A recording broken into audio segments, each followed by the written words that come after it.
اللهم صل على سيدنا محمد يا رب صل وسلم دائما ابدا على حبيبك.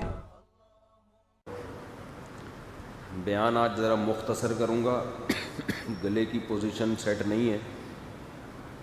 سوال جواب آج ذرا میں زیادہ فوکس کروں گا، کیونکہ سوال جواب مجھے آسان لگتے ہیں. سوالوں کا جواب دینا، بیان میں انسان جذباتی ہو جاتا ہے، بعض دفعہ غصہ آنے لگتا ہے، زور دیتا ہے گلے پر، تو اس میں پھر کھانسی شروع ہو جائے گی.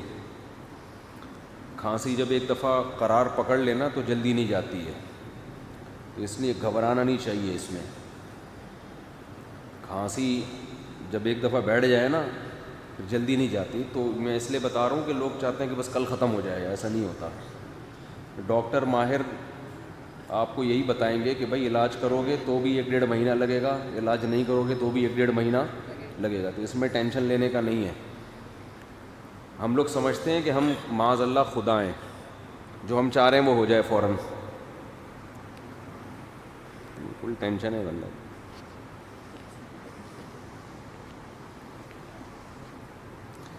اچھا، ہم یہ چاہتے ہیں کہ ہم خدا بن جائیں. یہ بھی ایک مسئلہ ہے. ہم میں سے ہر شخص یہ چاہتا ہے کہ جس پریشانی میں مبتلا ہوں فوراً ٹھیک ہو جائے، بالکل ہر چیز فٹ فاٹ صحیح چلے. ایسا دنیا میں ہوتا نہیں ہے، یہ کہیں بھی نہیں ہوتا. اور اسی سے انسان پھر ٹینشن میں جاتا ہے. حضرت عائشہ رضی اللہ تعالی عنہا تھیں یا کوئی دوسری زوجہ، رسول اللہ صلی اللہ علیہ وسلم کو کھانے میں زہر ملا کے دیا گیا. اللہ نے بذریعہ وحی آپ کو اطلاع کر دی، مگر آپ چند نوالے تناول فرما چکے تھے. اس سے آپ صلی اللہ علیہ وسلم کی جان تو بچ گئی، زندگی بچ گئی، مگر ہر سال آپ کو اس کی تکلیف ہوتی تھی اس زہر کی وجہ سے. اور اسی زہر کے اثر سے آپ کو آخر عمر میں بخار ہوا، اور اسی میں آپ صلی اللہ علیہ وسلم کا انتقال ہوا. تو ہر سال اس موسم میں آپ صلی اللہ علیہ وسلم کو تکلیف ہوتی تھی. تو آپ کی زوجہ نے عرض کیا، یا رسول اللہ، یہ وہ زہر ہے جس سے آپ کو ہر سال تکلیف ہوتی ہے. تو آپ نے کیا فرمایا کہ اللہ تعالیٰ نے یہ آزمائش پہلے سے لکھ دی تھی. یہ تقدیر کا عقیدہ جو ہے یہ ٹینشن ختم کرنے کا بہترین ذریعہ ہے کہ یہ ہونا تھا. بات چل پڑی ہے تو ایک اور حدیث سنا دوں.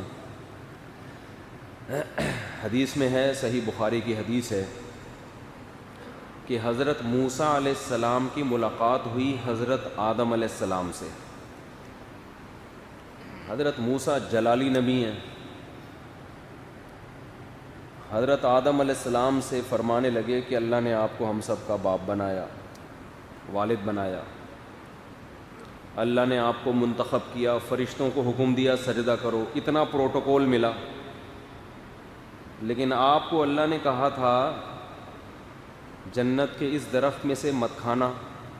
آپ نے کھا کے ہم سب کا نقصان کر دی، جنت سے ہم سب کو نکلوا دی. حضرت موسیٰ علیہ السلام تھے جلال میں. کیا کیا ہے آپ نے؟ مطلب اب یہ میرا اپنا انداز ہے نا، مطلب یہی تھا کہ کیا کیا آپ؟ اتنا اللہ نے آپ پر انعامات کیے، مٹی سے بنایا، فرشتوں کو حکم دیا کیا کرو بھائی، سجدہ کرو. اتنا پروٹوکول دیا، اپنے چکر میں ہم سب کو نقصان کروا دیا. نہ کھاتے تھوڑا صبر کر لیتے. آدم علیہ السلام نے حضرت موسیٰ علیہ السلام سے فرمایا کہ اے موسیٰ، آپ نے یہ واقعہ کہاں پڑھا ہے کہ میں نے جنت میں سے کھا لیا تھا؟ جنت تورات میں لکھا ہوا ہے. تو تورات اللہ نے کب لکھی تھی؟ جو اللہ نے تورات لکھی تھی وہ کب لکھی تھی؟ میری پیدائش سے پہلے تھی یا نہیں تھی؟ ہاں بھئی آپ کی پیدائش سے پہلے لکھی ہوئی تھی.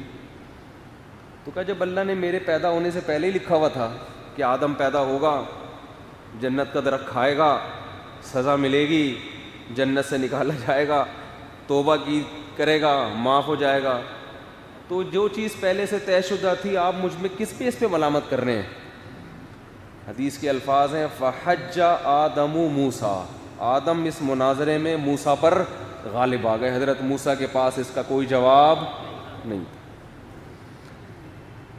کیا مطلب اس حدیث کا؟ آپ کہہ سکتے ہیں یہ تو ہر آدمی غلطی کر کے تقدیر کا حوالہ دے سکتا ہے. کیا خیال ہے بھائی؟ ایک آدمی کسی کو قتل کرے، قاتل کو ہم پکڑیں، سزا دینے لگیں، وہ کہے بتاؤ ازل میں تقدیر میں تو پہلے سے لکھا ہوا تھا کہ زید بکر کو قتل کرے گا اور بکر کا اس ٹائم پہ انا للہ ہو جائے گا. موت تو کا وقت تو متعین ہے نا، موت کا وقت بھی متعین ہے، کیسے مرے گا یہ بھی متعین ہے. کون ٹرک کے نیچے آ کے مرے گا، کون کورونا سے مرے گا، کون قتل سے مرے گا، کون بیوی سے مرے گا، کس کی بیوی شوہر سے مرے گی. یعنی ٹینشن مراد، دونوں ایک دوسرے کو ٹینشن دیتے. تو یہ تو سب پہلے سے کیا ہے. تو آپ کہہ سکتے ہیں پھر تو جو دلیل آدم علیہ السلام نے دی اور حضرت موسیٰ اس دلیل کے سامنے خاموش ہو گئے، تو وہ دلیل تو آج ہر مجرم دے سکتا ہے. بات آ رہی ہے سمجھ میں؟ اس کا جواب یہ ہے کہ آدم علیہ السلام اپنی خطا پہ توبہ کر چکے تھے، اور جب سچے دل سے توبہ کر لی جاتی ہے تو پھر ملامت کرنا شریعت میں جائز نہیں ہے. ایسے موقع پہ تقدیر کا سہارا لیا جا سکتا ہے کہ جو غلطی میں چھوڑ چکا ہوں، توبہ کر لیا، بس اس پہ کیا کرو، مٹی ڈالو، اب اسے تقدیر کا حصہ سمجھو. اگر زید یہ کام کرے، بکر کو قتل کرے، اور ہم زید کو پکڑ کے بولیں کہ تو نے بکر کو کیوں مارا، وہ کہے پہلے سے کتاب میں لکھا ہوا تھا تقدیر میں، تو ہم کہیں تو نے کیا وہ کتاب پڑھی تھی ہے بھائی جس میں لکھا ہوا تھا کہ زید بکر کو قتل کرے گا؟ اگر تجھے پہلے سے تقدیر کا علم تھا، تجھے پہلے سے پتا تھا کہ میں بکر کو قتل کروں گا اتنے بج کے اتنے منٹ پہ، پھر اگر تو نے مار دیا تو ہم تجھے مجبور سمجھیں گے. ہم سمجھیں گے بھائی یہ تو جب لکھا ہوا تجھے معلوم تھا تو تو نے تو کرنا ہی تھا یہ کام،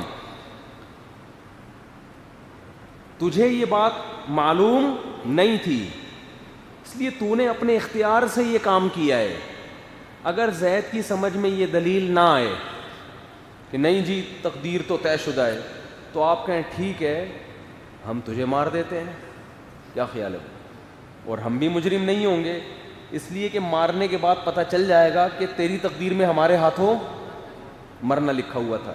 تقدیر برحق ہے، جو ہے پہلے سے طے شدہ ہے، لیکن آزمائش اس وجہ سے ہے کہ ہم میں سے کسی کو معلوم نہیں ہے، اس لیے ہمیں مکمل اختیارات ہیں.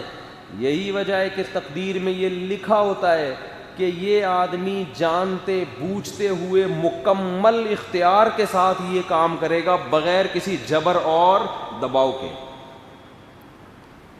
یہی بیس ہے جس پر انسان کو سزا ملتی ہے.